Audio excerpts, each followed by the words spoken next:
ಏ ಸುಮಿತ್ರಾ ಬರ್ಲಿಲ್ಲ. ಅಣ್ಣ ಗಣಮಗವ ಸುಮಿತ್ರ ಅಂತೇಳ. ಸುಮಿತ್ರ ಮತ್ತು ಅವನ ಹೆಸರು ಗಣಮಗ. ಸುಮಿತ್ರ ಅನ್ನೋದು ಗಣಮಗನ ಹೆಸರು ಅಯ್ಯಪ್ಪ, ಗೊತ್ತಿಲ್ಲ.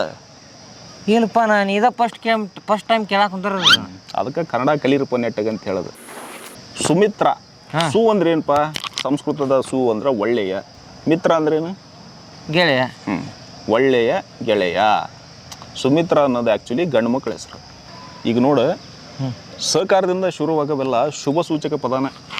ನೋಡೀಗ ಸುಮಂಗಲ, ಸುಮಲತ, ಸುಲಲಿತ, ಸುಗಂಧ, ಸುಕೋಮಲೆ, ಸುಗುಣ, ನೀ ಯಾವ್ದರ ತಗೋ ಎಲ್ಲ ಒಳ್ಳೆ ಅರ್ಥ ಕೊಡಂತವ. ಆಮೇಲೆ ಪಾಸಿಟಿವ್ ವರ್ಡ್ಸ ಬರ್ತಾವ, ಒಂದು ನೆಗೆಟಿವ್ ವರ್ಡ್ ಬರಲ್ಲ. ವಿಚಾರ ಮಾಡು, ನೋಡ್ಬೇಕಾರ. ಅದು ಶೇಕಾರ. ಶೇಕಾರ ಹುಚ್ಚ ಎದೇನೋ ಉಡಿಸಿದ್ದಲ್ಲ. ನಕಾರ ಹಾಕಿತ್ತು ನನ್ನ ಕೈ ಸಿಕ್ಕ. ಮತ್ತೆ ಮಂಗಳೂರು ಅಣ್ಣಪ್ಪ ತಡಿಪ್ಪ, ಅದು ಸುಳೆ ಮಗ ಕರೆ ಅಂತಾನೆ, ಹೋಗ್ಬಿಡ್ತಾನೆ.